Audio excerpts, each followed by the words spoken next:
जाने माने film producer director Subhash Ghai की सद्गुरु से बातचीत के संपादित अंश, जिसमें सुभाष घई और सद्गुरु भ्रष्टाचार के बारे में चर्चा कर रहे हैं।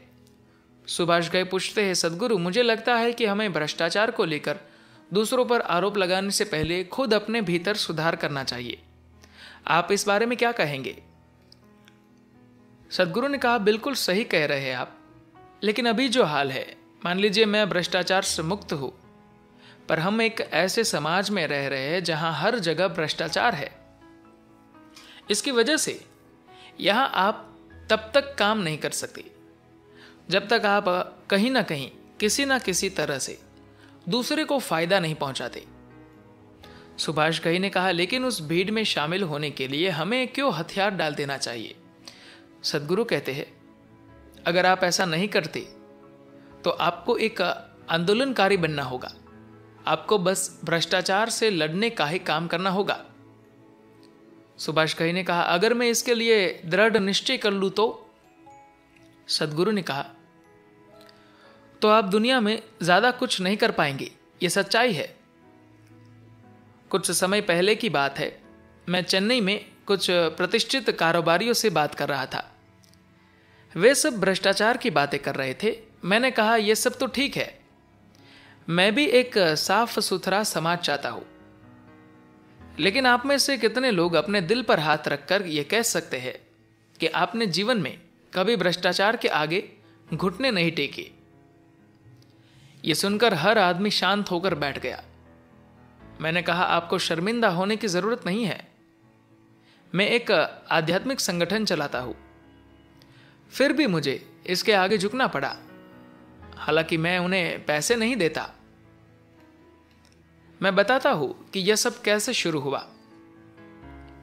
शुरू में मुझसे कहा गया कि सद्गुरु, तमिलनाडु में ये। मैंने कहा, हम कोई पैसा नहीं देंगे। मैंने तय किया कि हम कोई रिश्वत नहीं देंगे।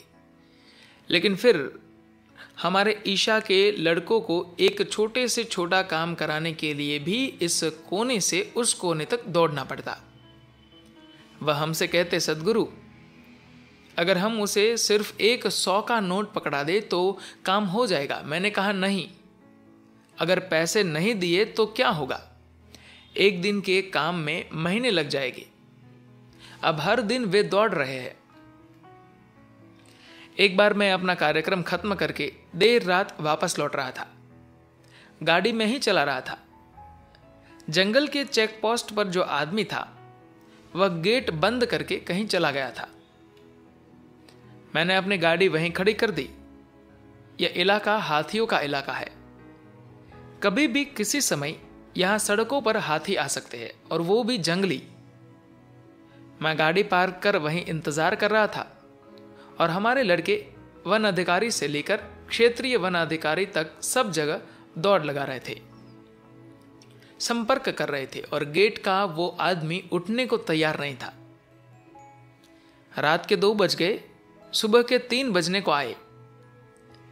मैंने कहा कि मैं पैसा नहीं दूंगा, लेकिन तकरीबन 100 से 150 लोग मेरे लिए गेट खुलवाने के लिए यहां वहां दौड़ रहे थे। मुझे लगा कि यह भ्रष्टाचार के खिलाफ कैसी लड़ाई है। मैं यहां खड़ा होकर भ्रष्ट न होने की संतुष्टि ले रहा हूं, और उधर बाकी लोग हर तरफ भाग रहे हैं। फिर मैंने कहा, ठीक है, पैसे तो नहीं, लेकिन उनके सामने भोजन का प्रस्ताव रखो। अगर अधिकारी मानता है तो वह ईशा योग केंद्र में आकर कुछ समय के लिए रह सकता है। लड़कों ने भोजन का प्रस्ताव रखा तो उसने कहा कि हम वहां नहीं आ सकते, अब भोजन यहां भेजे। उन्होंने उसके लिए खाना भेजा। शुरू में जब हम ईशा योग केंद्र बना रहे थे तो सीमेंट का ट्रक आता तो चेक पोस्ट का अधिकारी मौके पर ही 2 बोरी सीमेंट की मांग करता। मैंने मना कर दिया। फिर अधिकारी चेक पोस्ट पर ही ट्रक खड़ी करवा देता और आरोप लगाता कि तुम लोग चंदन की चोरी कर रहे हो। मुझे ट्रक की चेकिंग करनी है, ट्रक खाली करो। वह हमसे जंगल के बीचों बीच ट्रक खाली करवाता। पहले 200 सीमेंट के बोरे ट्रक से उतारे जाते और फिर ट्रक में चढ़ाए जाते। हर बार ऐसा होता। अंत में हुआ ये कि कोई भी ट्रक मालिक ईशा योग केंद्र में अपने ट्रक भेजने को तैयार नहीं होता। सुभाष घई ने पूछा, तो क्या हम ये समझे कि किसी परिस्थिति विशेष में जो हम सबसे बेहतर कर सकते हैं हमें वही करना चाहिए? सद्गुरु ने कहा, हम जो सबसे बेहतर कर सकते हैं वही हमें करना चाहिए। लेकिन मेरा कहना है कि अगर आप निजी तौर पर कहीं नौकरी करते हैं तो हो सकता है कि आपका काम बिना भ्रष्टाचार के चल जाए। अगर आप कोई एक बड़ा कारोबार या संस्था चलाते हैं तो विश्वास कीजिए कि लोग आपको जीने नहीं देंगे। आपको यह लेन देन किसी फेवर के लिए नहीं करना होगा, बस अपने अस्तित्व को बनाए रखने के लिए करना होगा। वे आकर आपको किसी भी बात पर गिरफ्तार कर सकते हैं। मेरा यह मतलब नहीं है कि भ्रष्टाचार ठीक है, लेकिन अफसोस की बात है कि हमने एक ऐसा देश बना दिया है जिसमें अगर आप बड़े पैमाने पर कोई काम करना चाहते हैं तो वह काम तब तक नहीं हो सकता जब तक आप कहीं ना कहीं किसी को खिलाए पिलाए नहीं। भले ही आप न खा रहे हो, लेकिन आपको दूसरों को खिलाना पड़ता है। अगर कोई कहता है कि वह ऐसा नहीं करता है तो वह झूठ बोल रहा है।